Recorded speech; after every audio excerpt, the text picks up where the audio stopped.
안녕하세요. 자, 오늘은 두 번째 시간. 이제 로마서 6장 12절로부터 23절까지 있는 말씀을 계속 이어가도록 하겠습니다. 성경 말씀은 어제 같이 읽으셨기에 오늘 이제 강해로 바로 들어가겠습니다. 오늘 저와 여러분은 이제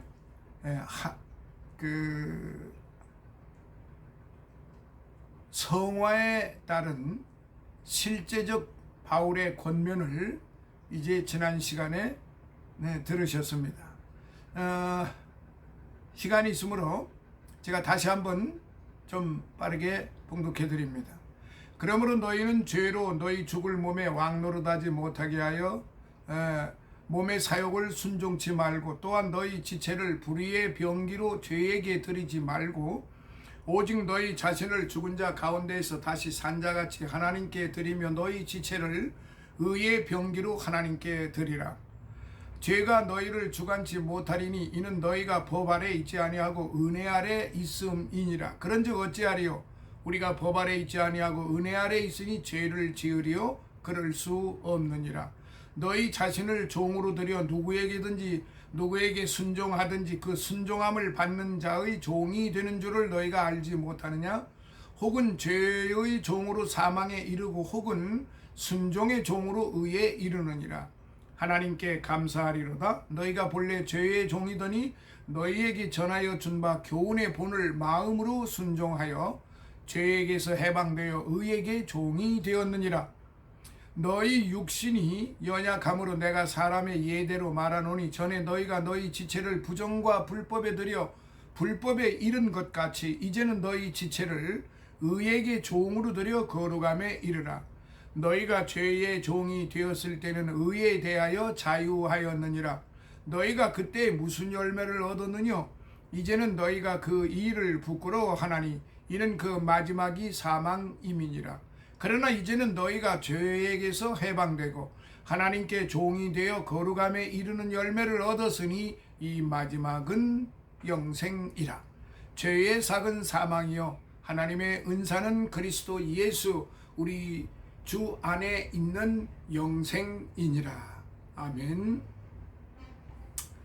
사랑하시는 성도 여러분, 이제 12절에 있는 말씀을 보면서 진행하겠습니다.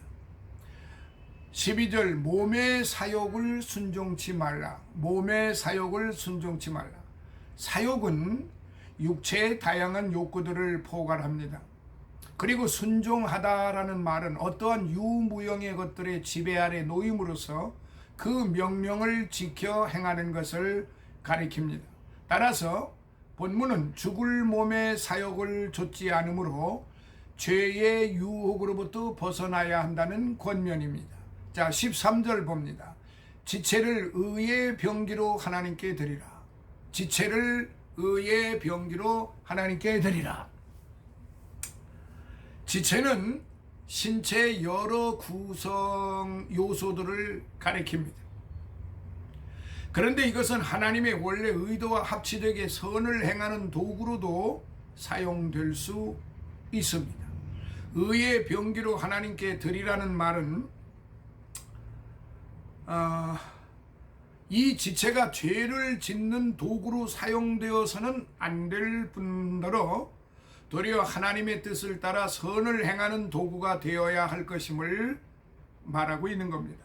14절, 죄가 너희를 주관치 못하리니, 신자의 경우 절대 죄가 더 이상 자신에 대하여 주인 노릇을 하지 못할 것이라는 뜻입니다. 신자들은 율법의 정죄 아래 있지 않고 도리어 구속의 은혜 아래 있으므로 하나님의 그 사랑을 아는 존재들인 이상 죄를 범할 수 없다라고 그렇게 기록이 되어 있는데요. 15절, 죄를 지으리요? 그럴 수 없느니라. 죄를 지으리요? 그럴 수 없다. 하마르테소멘이라는 말인데요. 죄를 짓다는 말의 부정과거 가정법으로서 결코 그럴 수 없다는 의미가 함축된 말입니다.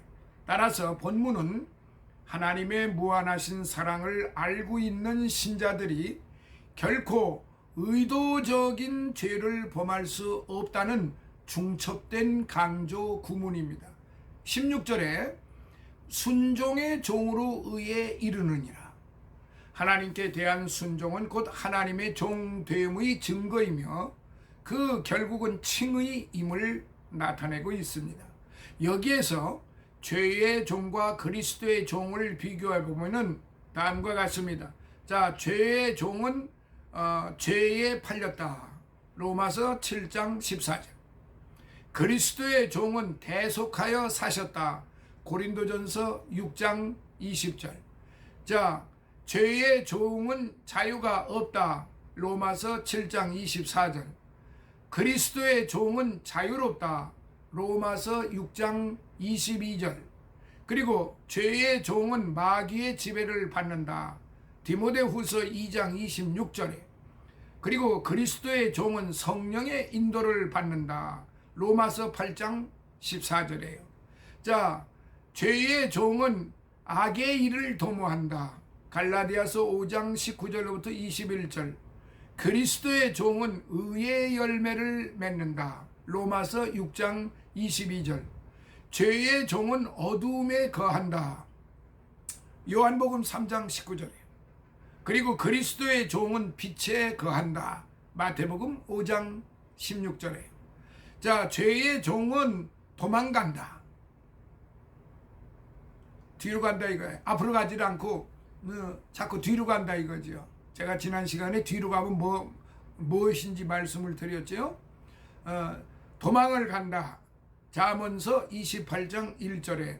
그리고 그리스도의 종은 도망가지 않고 담대하게 앞으로 나간다. 담대하다.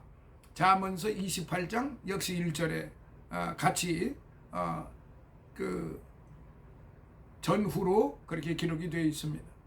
그리고 죄의 종은 결국은 파멸한다. 누가복음 13장 3절.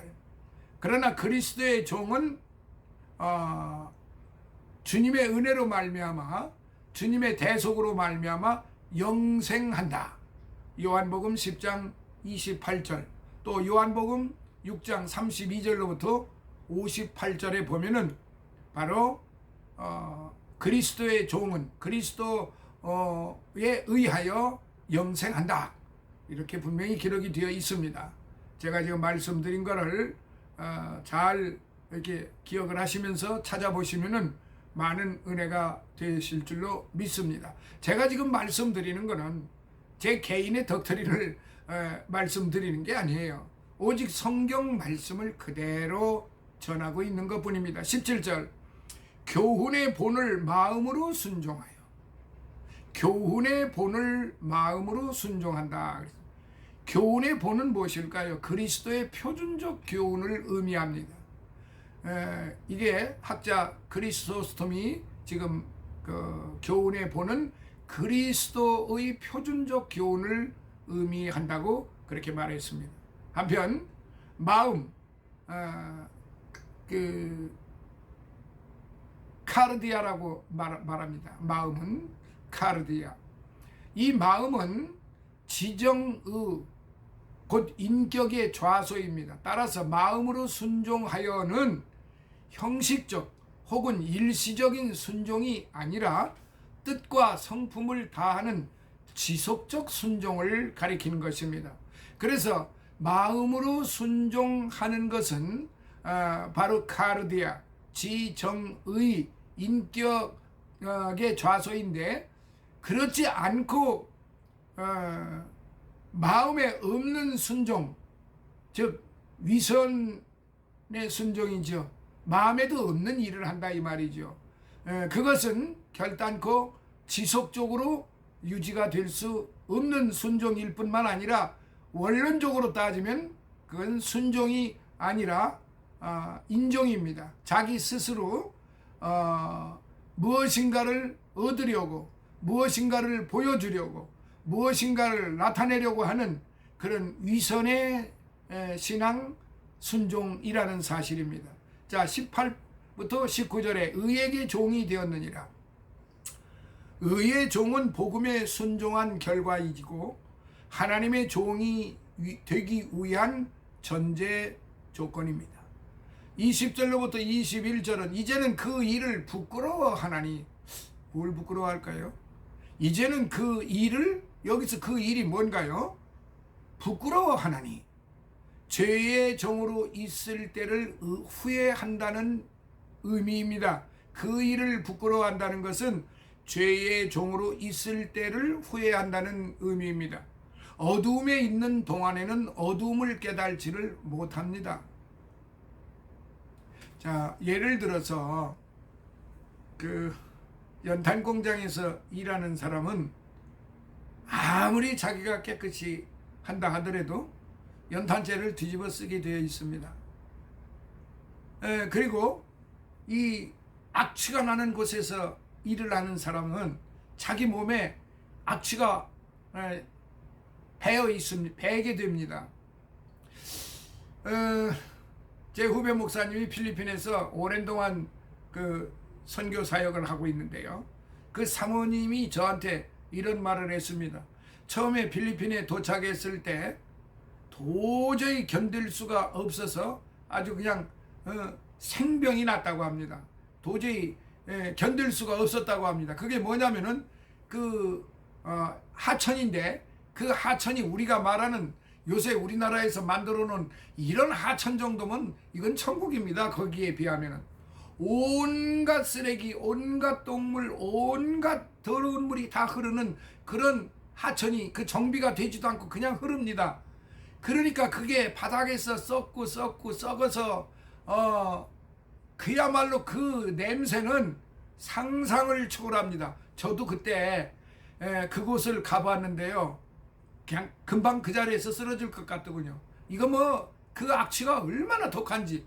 그런데 이 사모님이 하시는 말씀, 도저히 참지를 못해서 하나님께, 하나님, 내가 이걸 견뎌낼 수 있도록 좀 도와주세요. 이 냄새가 좀 가시게끔 도와주세요 하고 계속적으로 기도를 했다고 합니다. 그런데 어느 날부터 갑자기 자기 자신이 그렇게 악취로 고통을 받고 그냥 구역질을 하고 그야말로 그냥 똥물을 다 쏟아내고 그러는데 거기서 교회를 개척을 했기 때문에 안 갈 수도 없고 매일같이 기도를 하러 가야 되고 예배 드리러 주일마다 예배 때마다 가야 되고. 근데 어느 날부터 갑자기 냄새가 없어졌더라는 말입니다. 갑자기 냄새가 나지 않더라 이 말입니다. 그래서 이게 하나님의 은혜다 그렇게 생각을 했다고 합니다. 얼마나 순진천만입니까? 참으로 순진하기 짝이 없는 그런 생각이죠. 근데 그분은 그렇게 생각을 한 거예요. 하나님이 그 냄새를 나지 않도록 자기 코를 막아주셨구나, 거기 갈 때. 그런데요, 그게 하나님이 물론 도우셨죠. 근데 어떻게 도우셨느냐? 그 냄새 속에서 살으려면은 그 냄새를 자기가 다 뒤집어 써야 되는 겁니다. 머리끝에서부터 발끝까지 그 냄새로 푹 잠겨야 되는 겁니다. 자, 그러니까 냄새로 잠기게 되니까 그야말로 냄새가 안 나잖아요. 그러니까 냄새로 사람이 그 냄새 완전히 도가니에 빠져버린 거죠. 그러니까 냄새가 나는 줄을 모르는 거죠. 냄새 속에서 사니까 냄새가 나는 줄을 모르죠. 그러니까 하나님은 그렇게 은혜를 베푸시는 것입니다. 하나님은 그렇게 은혜를 베푸신다 이 말입니다. 참으로 우리 하나님 엄청난 그러한 그 참 은혜로우신 분입니다. 어둠에 있는 동안에는 어둠을 깨달지 못하는 겁니다. 근데 어둠 속에 살면은 더더욱 지금 바로 그 말, 이 말씀이 바로 그 말입니다. 어둠 속에 살다 보니까 어둠이 무엇인지를 모르는 거지요.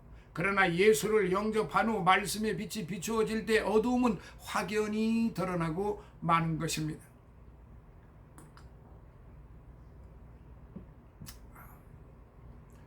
거룩함에 22절 거룩함에 이르는 열매를 얻었으니 하나님께 종이 된 결과입니다. 사실 거룩하신 하나님과 연합되었다고 할 경우 그분의 거룩하심에 합당한 열매 곧 성령의 열매를 맺게 되는데요.